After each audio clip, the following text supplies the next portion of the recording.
Bonjour la communauté Hello Trader, bonjour Luc, bienvenue dans notre nouveau rendez-vous hebdomadaire qui va s'appeler Hello Communities, le MAG. Alors pour ceux qui ne me connaissent pas, je m'appelle Pierre Degré, je suis belge, je fais partie de la communauté Hello Trader depuis de longtemps déjà et j'ai participé il y a quelques temps à la formation Ultimate Programme de Luc en 2017. Alors pourquoi cette émission et pourquoi ce magazine? D'abord j'aurais envie de parler des commodities, quelque chose que je connais bien. Vous parlez aussi d'un marché qui pèse tout de même 3 645 milliards de dollars par an, qui est très négocié et très tradé aux États-Unis et au Canada. Bien sûr, pardon. Bien sûr, vous connaissez les commodities, les grands, les ténors, on va dire ça comme ça. Mais bien sûr, il y a d'autres catégories de commodities. Alors, on va un peu passer en revue toutes les possibilités et toutes les commodities qui existent. On va commencer avec, bien sûr, le pétrole, l'or, l'argent, le gaz, ça vous connaissez, mais il y a bien plus que cela. Les énergies fossiles font la part belle de l'actualité, mais d'autres actifs sont aussi impactants sur la vie de tous les jours. Il y a l'agriculture d'abord, avec le blé, le maïs, le cacao, le café, pour la consommation humaine de tous les jours. Ensuite, il y a les métaux précieux, l'or, le platine, l'argent, le lithium, des matières que vous retrouvez dans votre téléphone, dans votre électroménager, dans votre téléviseur, donc ça aussi, ça impacte votre consommation tous les jours. Ensuite, vous avez tous les métaux industriels, donc aluminium, zinc, nickel, ça vous les retrouvez dans vos voitures, dans les constructions de votre maison et dans la construction de tous les jours industrielle, on va dire ça comme ça. Donc voilà un petit peu les différentes commodities qui existent. Pour ma part, je vais essayer d'apporter ma modeste expérience dans le domaine de l'agriculture, des denrées alimentaires et les impacts sur les acteurs du secteur alimentaire et agroalimentaire. Alors, on va parler aussi des crises alimentaires, météorologiques qui impactent également les marchés et notre quotidien. Voilà pour la présentation de notre nouvelle émission. On va parler aujourd'hui d'un sujet que vous avez sûrement entendu parler depuis presque un mois maintenant. C'est la contamination des œufs par le fipronil. Alors, on va parler de la cause, du produit incriminé, des risques sur l'être humain et des répercussions sur les acteurs du secteur alimentaire et agroalimentaire. Alors, on va faire un petit peu d'historique. Vous vous rappelez tous, depuis une bonne dizaine d'années, on a eu affaire à la vache folle, à la crise de la dioxine, de la peste porcine. On a eu les volailles nourries à base de farine animale à base de poisson, ou la volaille avec le goût de poisson, forcément. Donc, toutes ces crises ont chaque fois impacté forcément et le marché et tous les acteurs de ce marché. Alors, on va revenir à notre crise des œufs. Donc, on va revenir sur la première chose qui s'est passée, donc les faits. On va expliquer rapidement ce qui s'est passé. Donc, le 8 août, l'Allemagne et les Pays-Bas lancent une alerte grâce à leurs agences de contrôle qui contrôlent les aliments tous les jours. Il y en a en France, il y en a en Belgique, il y en a partout. Donc, elles détectent du fipronil. On va revenir après sur ce que c'est le fipronil et voilà, on va en parler plus tard. Et l'alerte est lancée par le ministère de la Santé allemand en disant attention, le fipronil c'est nocif pour les reins, le foie, la glande thyroïde. Donc là, direct, c'est, je vais dire, globalement médiatique, la presse, tout s'en mêle, évidemment, tout est multiplié par 10 ou par 100, parce qu'évidemment, entre la réalité de ce qu'on vous annonce à la télévision et la réalité du terrain, forcément, il y a un décalage, comme toujours dans l'information. Donc, directement, l'Allemagne, le Pays-Bas et la Belgique décident de retirer des millions d'œufs du marché. Donc, ça impacte directement les grandes surfaces, enfin, tous les produits où il y a des œufs dedans. Pardon. Donc, ça se passe le 8 août. Et le 10 août, donc l'Agence fédérale belge de la sécurité alimentaire, l'ASCA, décide elle également de faire retirer du marché tous les produits dérivés, c'est-à-dire tout ce qui est où les œufs, enfin tous des produits où il y a des œufs dedans, par précaution bien sûr, parce que de nouveau c'est le principe de précaution qui prévoit dans ces cas-là. Bien entendu, évidemment comme une traînée de poudre, car vous savez que l'Europe exporte énormément. C'est comme une traînée de poudre. Après c'est l'Espagne, après c'est la France. 18 pays sont incriminés dans cette utilisation de fipronil et en 18 et 30 pays où on utilise, je vais dire, ce produit alors qu'il est interdit. Alors ça se passe sur 3 continents, donc là c'est quand même un gros emballement médiatique.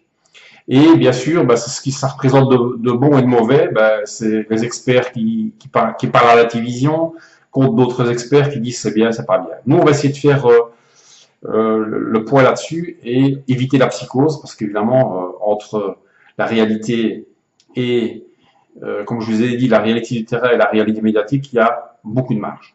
Alors, on va commencer par, ça c'était les faits, donc ce qui s'est passé, et ensuite, on va parler maintenant du fipronil. Alors, le fipronil, qu'est-ce que c'est? Le fipronil, c'est un insecticide.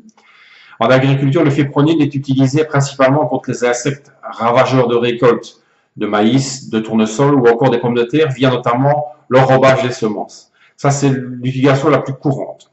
Il faut savoir que le fipronil est un produit antiparasitaire couramment utilisé dans les produits vétérinaires contre les poules, les tiques, les acariens, pour les animaux domestiques. Vous avez tous sûrement chez un chat, vous avez déjà mis un collier anti-puce pour votre animal de compagnie. Ben voilà, il y a du fipronil sur ce collier. Donc bien sûr, il faut savoir que en 2004, l'Union européenne a interdit l'utilisation de fipronil pour les élevages de volailles, de bétail et bien sûr tout ce qu'il y a pour les œufs, quoi, hein, forcément.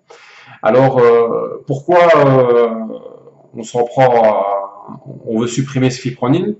Tout simplement, je vais vous expliquer, c'est que dans les poulaillers où il y a 20 ou 30 000 poules, dans les grosses, je vais dire les poules pondeuses, des grosses installations, forcément, les animaux ils défèquent, donc forcément ça amène de la vermine, des petites bêtes, enfin voilà, et ça prolifère et ça prolifère. Donc pour ne pas avoir de problème, je vais dire, des problèmes sanitaires autres qui sont amenés par les petites bêtes qui voyagent et qui sont dans les fjords des animaux. Donc, on met cet insecticide pour tuer ça. Mais le problème, c'est que le risque, et pourquoi on a interdit ce produit, c'est que les poules, vous savez, c'est pas toujours très très intelligent, bon, elles mangent cette vermine. Et alors, on arrive à un point important, c'est de dire que le gros souci, c'est que le fipronil, au contact de la peau ou au contact de, je vais dire, palmaire, il n'y a pas de risque, il y a un risque si on l'ingurgite. Donc, il faut savoir que le fipronil est d'une toxicité modérée selon l'OMS. Donc, la présence et les traces de ce produit ne constituent pas un risque pour la santé humaine, mais il ne faut pas l'ingérer, bien sûr. Voilà. Donc, du coup, là, on se rend compte, si on a retrouvé des traces d'œufs de fipronil dans les œufs, forcément, parce que c'est les poules qui ont mangé les petites bêtes qui étaient dans leur poulailler. Et forcément, comme ces bêtes ont été traitées au fipronil pour être éliminées, forcément, on retrouve des traces de fipronil dans les œufs et sur ces poules. Donc voilà un petit peu la situation aujourd'hui. Et là, il faut quand même, je vais dire, prendre du recul par rapport à ça, c'est qu'il faut savoir, on ne consomme pas, quand les poules pondeuses, on ne consomme que les œufs, on ne consomme pas les poules. Donc, en fait, ça ne concerne que les œufs. Alors, bien sûr, les quantités relevées en Allemagne, aux Pays-Bas, en Belgique, où le foyer s'est déclaré, il faut savoir qu'il est 40 fois inférieur en dessous de la norme européenne. Néanmoins, c'est interdit. Donc ça, il faut en être bien conscient. Ce produit n'a rien à faire dans les œufs. On est bien conscient du problème. Maintenant, comme je le rappelle, 40 fois en dessous de la norme européenne. Alors, ce qui est important de savoir, c'est que moi j'ai regardé un petit peu les différentes analyses de médecins ou de personnes qui connaissent bien les risques pour l'être humain. Il faudrait savoir qu'il faudrait consommer 70 œufs par jour pour courir un risque. Donc, je pense que 70 œufs par jour, votre foie, il aura abandonné bien avant que le fipronil, vous auriez bien plus de problèmes que ça. Donc, qu'est-ce qu'on constate, c'est qu'on prend le risque zéro, on retire le produit, mais en fait, je vais dire, il y a très peu d'impact sur la santé humaine. Voilà. Maintenant, évidemment, il y a des tas de psychoses, parce que le problème, c'est que voilà, tout ce qui s'est passé sur ces 15 dernières années, avec, comme je vous ai dit tout à l'heure, la vache folle, la dioxine, forcément, voilà, il y a un effet, je vais dire, sur le client, enfin, sur vous, sur moi, parce qu'on se méfie, on n'a pas envie de prendre de risques. Donc, on est méfiant et ben, forcément, ça impacte le marché. Alors évidemment, les acteurs du marché, ben, ils sont impactés. Alors les effets immédiats, ben, c'est tout de suite. D'abord, c'est les éleveurs qui perdent leur élevage parce que ça doit être euthanasié et ça doit être détruit. Ensuite, ils doivent désinfecter les lieux. Leur contrat avec les acteurs du secteur, ben souvent, comme ils utilisent des produits interdits, ben ils les perdent ces contrats. Maintenant, vous allez me dire, ouais, mais ils le savaient, ils n'avaient pas le droit d'utiliser, ils l'utilisent quand même. Oui, c'est vrai. Mais il faut savoir aussi que c'est très difficile d'éliminer cette vermine et que, ben, vous savez comme moi que la chaîne alimentaire et les agriculteurs, les éleveurs ont de très très gros soucis pour l'instant au vu des prix et de la mondialisation du commerce. Donc il faut savoir que pour eux c'est très impactant et bon ils essayent de trouver des solutions pour éliminer ces petites bébêtes, mais bon voilà il faut bien se mettre à l'évidence que pour eux, c'est un coup très violent. Ensuite, avec, il faut savoir qu'il y a eu la crise du lait, il y a plein de choses qui arrivent. Il faut savoir que, je vous en avais parlé dans Hello Trader, on a des problèmes aussi avec le blé, les rendements qui sont très mauvais. Donc voilà, tout ça fait qu'un système qui est déjà en crise, il n'y avait pas besoin de ça en plus pour les aider. Alors évidemment, l'autre impact aussi, c'est les millions d'œufs détruits. Il faut savoir que pour l'instant, j'ai regardé un petit peu les infos, on parle entre 35 millions et 50 millions d'œufs en coque détruits, que j'appelle donc les œufs comme vous avez dans votre frigo tous les jours. Ça, on parle 35 millions d'œufs, c'est énorme. Voilà, il faut bien se rendre compte que c'est énorme. Maintenant, il faut aussi penser aux acteurs alimentaires et agroalimentaires. Parce qu'il faut savoir que dans l'agroalimentaire, vous n'avez pas le droit d'utiliser des œufs comme vous avez chez vous avec la coque. Pourquoi? Parce que ben, y a un risque de contamination. Donc, toutes les grosses structures, je vais dire Danone, les hôpitaux, tout ce qui est, je vais dire, grosse production Lotus, enfin, Alsa, BN, Delacre, enfin, toutes ces sociétés-là utilisent, on appelle ça des œufs liquides. Donc c'est en brique comme une brique de lait et ça représente des tonnages importants. Parce qu'il faut savoir que dans l'agroalimentaire, j'ai vu passer que c'était quelque chose comme 125 tonnes d'œufs qu'on a détruits uniquement par l'effet de précaution, parce qu'on n'est pas sûr qu'il n'y en a pas dedans, parce que c'est très compliqué de faire la traçabilité. Et c'est pour ça que vous avez aussi que dans les supermarchés, on a retiré des gaufres, des cakes, des gâteaux, enfin, tout un tas de produits où il y a des œufs dedans. Voilà, donc il faut savoir que, comme je vous disais tout à l'heure, dans l'industrie, on utilise des œufs donc pasteurisés en briques. Voilà, donc c'est obligatoire, c'est européen, donc on n'a pas le choix. Donc, forcément, ça impacte les acteurs agroalimentaires du secteur, parce que vous imaginez qu'il faut tout reprendre, le produire, réacheminer de nouveau, ça crée une peur, parce qu'évidemment, il faut savoir que les chefs de cuisine ou les chefs de production qui travaillent dans des hôpitaux, dans des maisons de retraite, dans des cantines scolaires et des choses comme ça, ils ont une sacrée responsabilité s'ils contaminent, je vais dire, les enfants ou des patients. Donc, je vais dire que forcément, ben, le principe de sécurité prévaut par rapport à tout le reste. Mais il faut savoir que ça impacte énormément et on parle en millions d'euros. Alors, dans la grande distribution, maintenant, forcément, ben là, c'est encore pire parce qu'évidemment, là, c'est le tout public. Donc, évidemment, avec la presse et tout ce qui, je vais dire, tout l'impact médiatique ben, fait évidemment chuter les ventes, mais de façon effrayante. Quelques exemples que j'ai relevés. Dans la grande distribution, la vente d'œufs est en chute libre. En Belgique, moins 30%, en France, moins 27%, en Allemagne, moins 40%. Et alors, en ce qui concerne tous les produits dérivés, donc c'est-à-dire qu'il faut savoir que les gâteaux, toutes les préparations où il y a de l'œuf, du flore, enfin, voilà, tout ça, tout ce qui contient des œufs, ben, c'est la chute libre, quoi. Donc, forcément, ben, bon, vous allez me dire, les gens, ils se rabattent sur autre chose, mais ce qui n'est pas vendu, il faut savoir que il y a des DLC, il y a des dates limites de consommation. Donc, tout ça, ça va voler à la poubelle, comme on dit, hein, voilà, au bac. Et tout ça, de nouveau, sur le principe de précaution. Voilà, donc en fait, au niveau de la grande distribution, des groupes comme Carrefour hyper U, des choses comme ça, ils le sentent vraiment très très mal parce qu'évidemment, pour eux, c'est des pertes sèches. Voilà. Et avant qu'ils les récupèrent via leurs fournisseurs, croyez-moi que ça va prendre du temps et voilà. Donc ça impacte énormément. Alors bien sûr, ça c'est au niveau national et au niveau proche de nous, quoi. Mais il faut penser aussi à l'industrie qui exporte, parce que comme je vous ai dit tout à l'heure, ce qui est énorme, c'est l'impact avec la presse sur les pays étrangers. Il faut savoir que des grosses sociétés comme Danone, Nestlé, Unilever exportent par dizaines de tonnes de produits dérivés où il y a des œufs dedans, donc des cakes, des gâteaux, enfin comme je l'ai dit, de la biscuiterie, enfin tous les produits, je vais dire, de consommation que vous avez dans tous vos supermarchés, ben, ils sont impactés.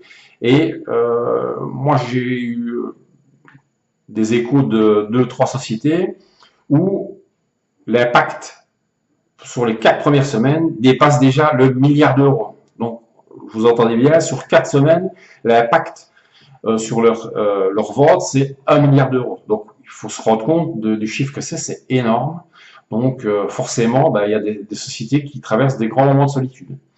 Donc, ben, j'ai pris quelques sociétés au hasard, enfin pas au hasard, mais qui exportent énormément. Vous avez Alsa, vous avez BN, Danone, Delacre, Harris, Nestlé, Unilever. Ça, c'est des gros poids lourds du secteur de l'agroalimentaire qui exportent. Bien sûr, là-dedans, pour vous, ça ne représente pas des noms qui vous disent beaucoup, mais si je vous dis Lotus, Pasquier, des produits comme ça, ben, vous allez me dire, ah oui, ça fait partie de ces gros groupes-là. Donc, forcément, on en arrive à notre déduction, c'est que forcément, sur les marchés, ben, il va falloir surveiller toutes ces sociétés, car ça va impacter forcément leur cours de bourse. Donc, bien sûr, c'est momentané, ça ne remet pas en cause la pérennité de la société et la capacité de ces sociétés à rebondir, mais il est clair que ils vont dans les comptes fin d'année, ça va impacter énormément, donc ça risque de se reproduire, je vais dire, de se transcrire sur le cours de bourse. Donc pour ma part, je pense qu'il faut surveiller certaines actions, notamment Nestlé, Danone, Mondelez, Lactalis, Carrefour et Unilever.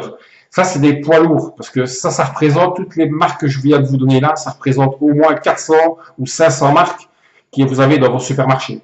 Donc ça, franchement, c'est des groupes, si je prends Lactalis et Danone, à l'heure d'eux, je parie qu'ils ont bien 1700 à 2000 références dans vos magasins que vous allez faire vos courses. Donc, pour eux, ça va impacter énormément leur chiffre d'affaires.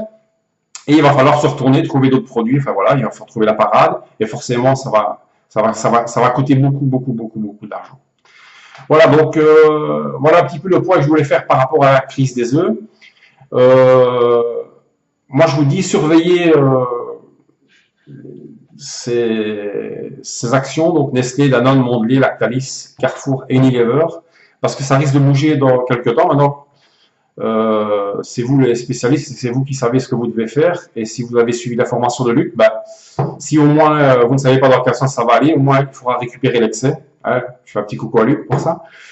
Donc ben voilà, je termine mon premier point, première émission. Donc j'espère que ça vous a plu. Donc j'espère que j'aurai des retours de votre part et des avis. Voilà, ça m'intéresse. Donc c'est ma première. Donc si j'ai pu hésiter ou bafouiller parfois, je m'en excuse. Mais en tout cas, je vous retrouve demain sur Hello Trader avec Luc et toute l'équipe. Allez, au revoir.